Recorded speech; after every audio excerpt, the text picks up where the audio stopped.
We're touring another neighborhood in McCall, Idaho today, and it's called Valley View Estates. This is a more established neighborhood. It does have paved roads throughout. Majority of the homes are on larger acreage pieces of land, and they're gonna have well, septic with above ground power. What's cool about Valley View Estates is, one, it's located on the southwest side of town where you can easily access the bike trails going into downtown McCall.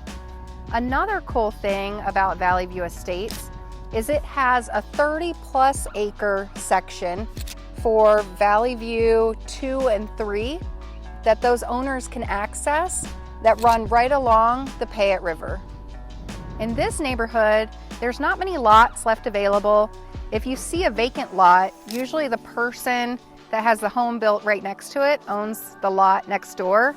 And so there's not going to be a lot of lots that come up here for sale, but homes in this neighborhood do come up, and they usually range anywhere between $600,000 to $1.5 million.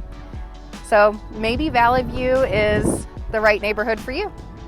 So if you're looking for a home in a more established community that's been around for a while, maybe Valley View is the right place for you. So if you want more information about Valley View, feel free to reach out anytime, and I'm always happy to answer your questions.